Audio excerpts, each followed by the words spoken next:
Now let's start talking about the skills. And I want to preface this by letting you know, just like when we talked about structure in Module 1, there's a lot of stuff here.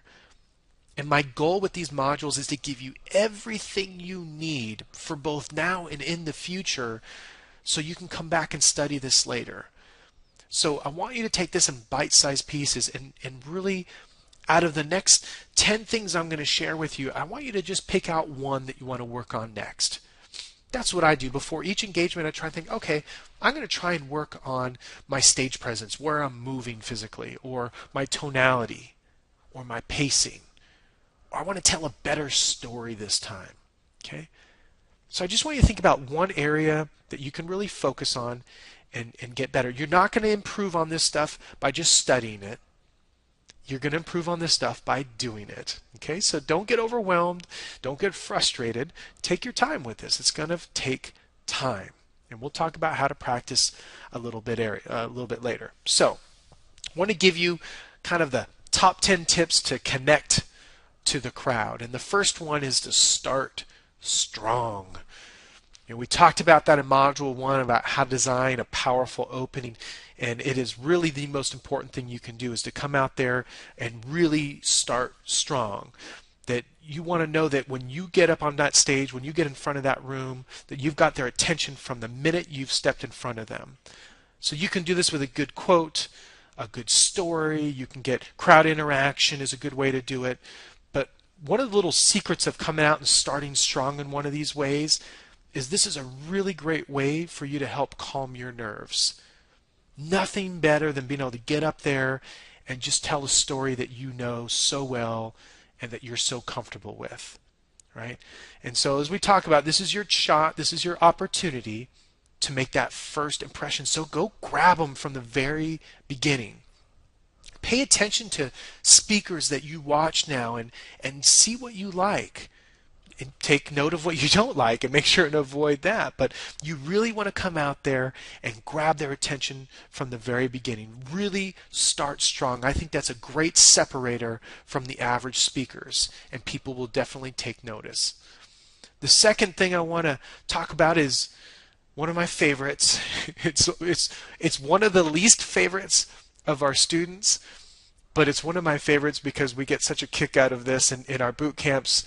Boy, I'll tell you, we end up battling on this one. So since I can't hear you, but I know what you're going to say, I'll try and cover all of your objections here. But here's number 2, speaking and stage skill. No memorizing, no notes.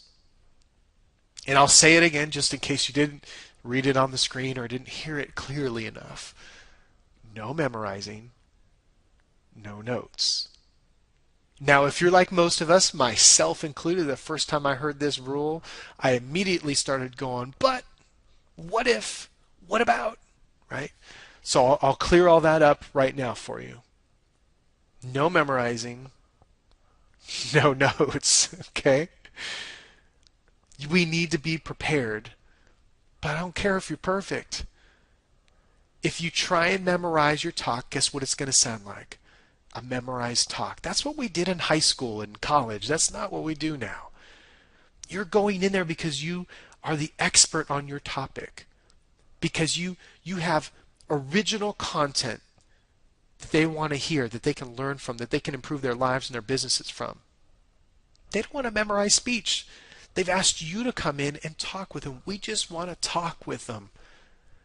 Go up there and talk with them. You know this stuff already. That's the best part. So we don't want to memorize.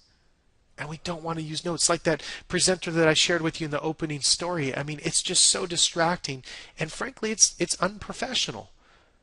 If you want to separate yourself as a business speaker from a guest speaker, then no notes. The longest I've ever gone is 3 hours, because someone asked, because they were trying to call me out. Longest I've ever gone is 3 hours with no notes. I'm not suggesting you have to be able to do that, and I'm not trying to brag. I'm just trying to let you know that I follow the same rule. The one exception to this is when you're doing a training. You know, you're doing a half day, full day training. You're not going to go all right off the top of your head. Okay, so that's a different environment. A webinar, if you want to cheat, you know, you can use notes and nobody knows. But if you're standing in front of a room, no memorizing and no notes, it just will separate you. It'll impress people. It allows you to be more free, because what if you go in there and you lose your notes? Or what if you can't read them? Or what if something changes? Or what if someone asks you a question? Or what if you have less time? What if you're only prepared for 30 minutes and then you get there, which is going to happen, and we'll talk about this, and you get there and they tell you you have 17 minutes. What are you going to do? If you've memorized it, you're stuck. But if you know your formula in your head, you can decide, well, you know what? I think I'll pull that story out. I'm going to shorten that content. Yeah, I'm going to leave that one out altogether. And we're good. This just happened to me yesterday. I was prepared for a certain period of time. I went in and they were going to, I think, take away probably about 20% of the time. And so I had to make an adjustment while they were introducing me in my head on where I was going to go. No memorizing, no notes, okay? You can send me your hate mail and all your frustration. I don't have a problem with it, but that's the rule for a business speaker, all right? Number 3 is be comfortable, be casual, be yourself. Like we said in the last module, the best thing you can be is yourself.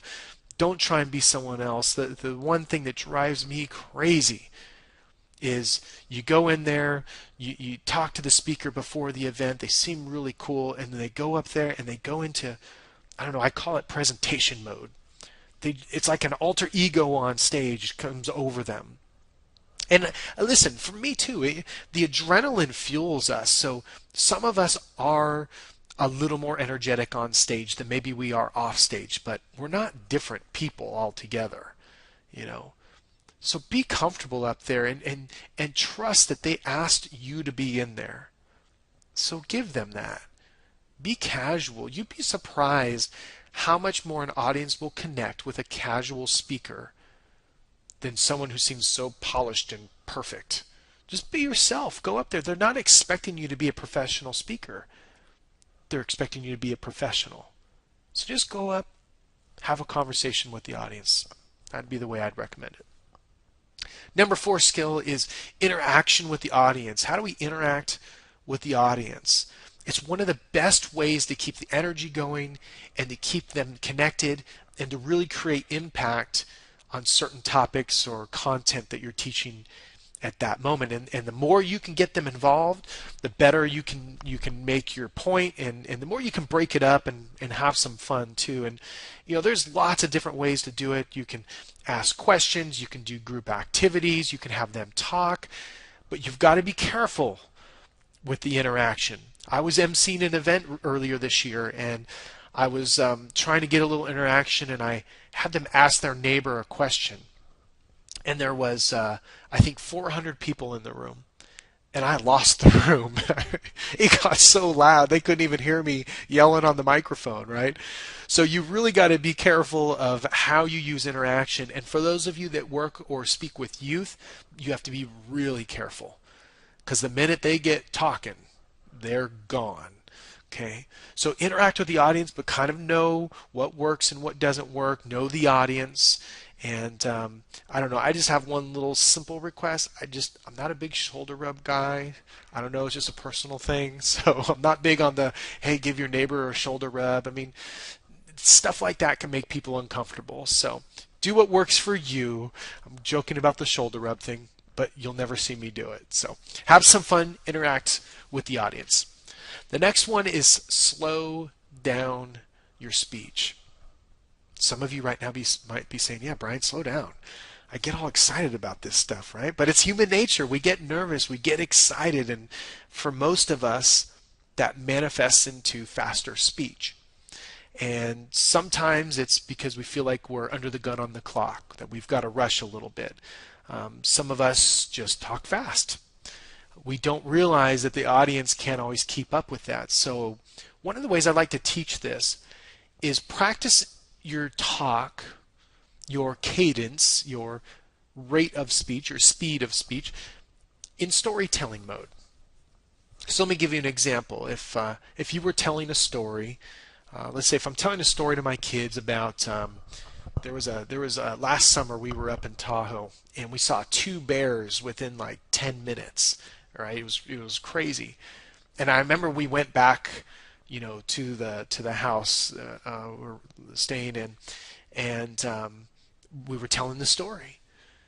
And if we had come back and just said, "Oh my gosh, Mom, guess what happened? Well, we were going down to the beach. We came out of the beach and we were driving down the street, and there's this big bear, huge bear, is coming at us. We didn't know what to do, so we looked, we went, we got, we went. No one understands what's going on. In fact, that's what exactly happened. We came back.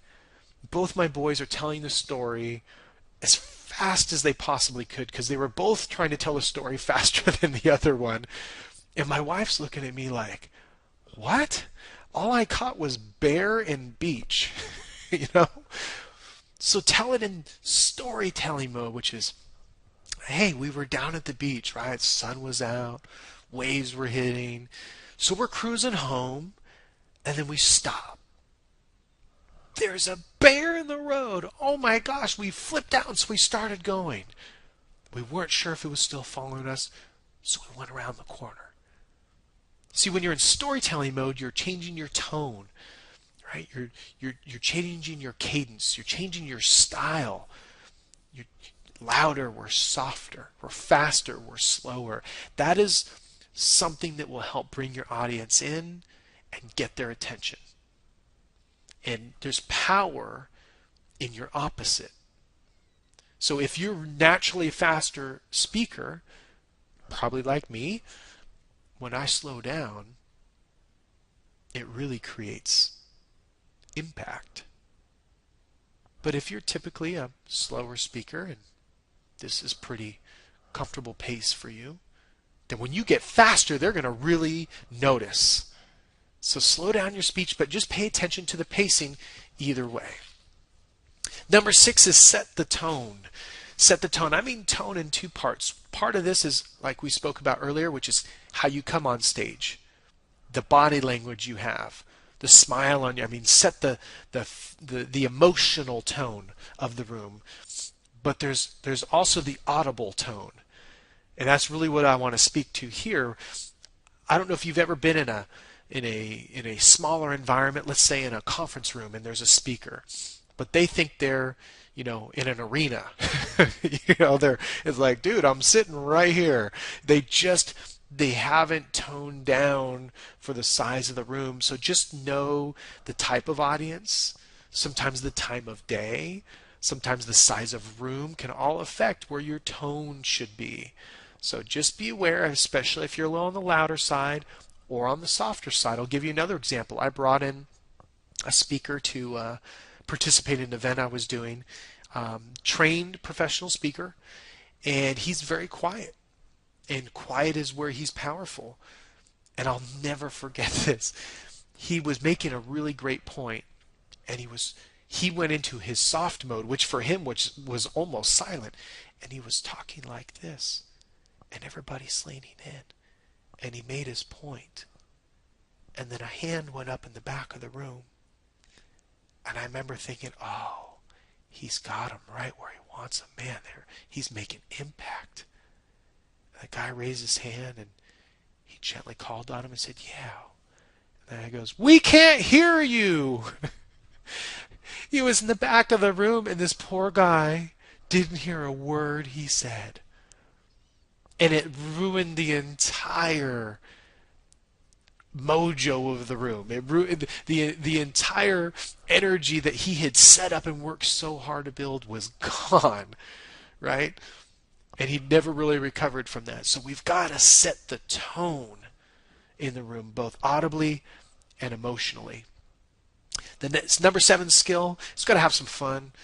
Guys, let's have some fun. Not too much, okay? Not too much. We've all seen that guy who thinks he's the funniest guy in the room, and he definitely isn't. But we can't take ourselves that seriously. Even on serious topics, you've got to find a way to loosen people up. It's the same formula they use in screenwriting with movies, that you've got to have a little comedic relief, even in a heavy movie. It really helps the audience kind of chill out a little bit, even if they know what they're there for. But particularly if you're doing a talk and maybe they weren't sure where you were going, and you get into a heavy story or kind of an intense part of the talk, a big challenge, You know, we gotta be okay with poking a little fun at ourselves or telling a funny story or just kind of, you know, let's just loosen up the environment a little bit. We don't want to try too hard, and if you're not funny, don't try and be funny. I will tell you right now, I'm not a funny dude. I can't write funny. But a lot of the speakers I'm around, they say I'm funny, and I don't know why, but I think it's because I find humor in the moment.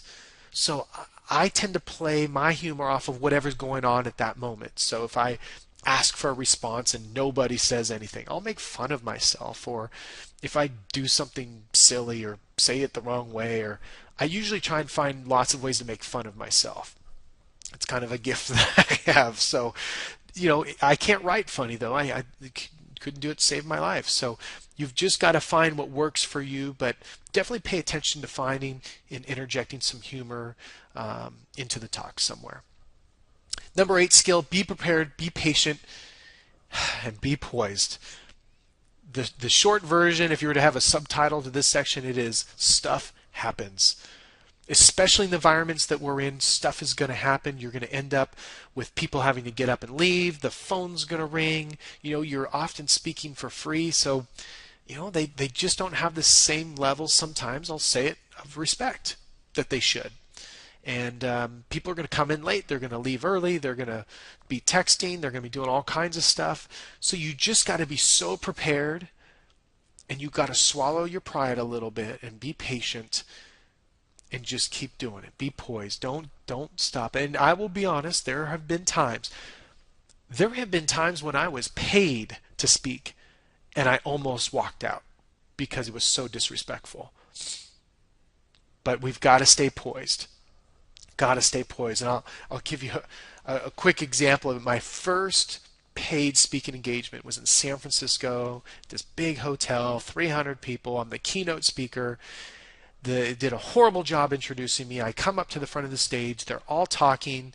They're at round tables, so I'm not seeing about 25% of the room, all the things I've been sharing with you.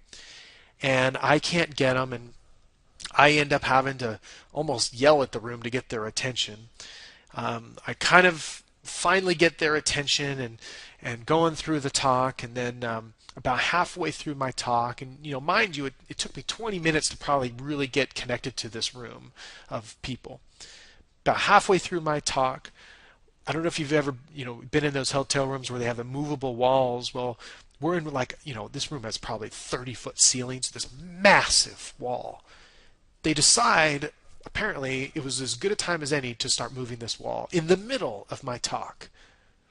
So this wall is getting moved. My poor wife is over there with our little video camera trying to videotape me. They about run her over, and I'm watching all of this, and I'm so distracted. But I was prepared enough to where it didn't affect the talk, that nobody would have noticed what was going on. So, you know, you're going to have, like I said, phones ring, people move, people ask questions, people heckle you, whatever. If it's not memorized and you're not relying on notes, you're prepared enough, you can keep moving. And I will tell you this, I know some of you are going to go in, and in your industry you are the most highly respected people, some of the most successful. You probably make more money than everybody sitting in that room, maybe combined. But you still have to be patient. You are still the guest, you are still the speaker, and it is your job to add value. That is what we're there to do. Because when it goes the other way, it impacts your brand in a negative way, and it's just not worth it to let one knucklehead or one silly situation affect that. So be prepared, be patient, and be poised. Number 9. Number 9 skill is tell great stories. Become a great storyteller. I bet if you were to think of some of your favorite speakers, they're probably really good storytellers. So this is a skill you just want to get better at. You know, if you have kids, practice telling stories to them. If you're, you know, go to networking groups, practice telling client stories to them. But tell great stories because it's something people can relate to. People love listening to them, and oftentimes those are the things that they take away. And the stories don't always have to be yours. You can borrow stories. I'd encourage you to use your own stories and original content, but If you need to tell a story to cite an example, just make sure that you cite the example or where the story originated from. But I want to also give you a little secret tip here, that when you tell a story in a talk, the reason why I love for you to tell your own is this is like your secret marketing weapon. This is your opportunity to give an indirect testimonial for yourself. Let me give you an example. If I'm up doing a talk, I might say, this reminds me of a story about a client I had where we did blank and then they got this result. So I'm using the story to illustrate my point. But what is that also doing? At the same time, it's telling the audience, hey, this guy's pretty good at what he does, right? That client got that result. That's not bad. So don't be afraid to tell some stories. Have some fun with them. It's a great way to involve the audience, change up the pace a little bit, make a point, but it's also a good way to toot your horn a little bit indirectly. And last but not least, number 10 is adapt to the audience. Adapt to the audience. I think one of the things I'm most proud of as a business speaker is I've never given the same talk twice. Some with the same titles, some with the same content. But I always try and adapt to the audience, and you can only do that when you're prepared and you're not memorized, right? So you never know, you're going to walk into a room and your time has changed, or the venue's different than you thought, or it's an older crowd or a younger crowd than you were prepared for. So if you went in and you think, hey, I'm going to tell a story about the Beatles, and you realize you're in front of a Generation Y crowd, you're going, that might not fly. I might need to go with the Jay-Z story instead. So you've just got to be able to adapt to the room. Don't go in there so set on what you're going to do. When you're prepared, right, then you can adapt to that audience. This is really what separates speaking from a speaker. This is what separates a business speaker from a guest speaker. Guest speaker goes in, you're getting whatever they prepared. Business speaker goes in, is going to make sure they adapt and connect to that audience. Okay? So just something to think about. Those are the 10 different skills I want you to think about. But most importantly, I want you to pick out one right now. And with each presentation, just try and find a way to work on one of these. And you will get better.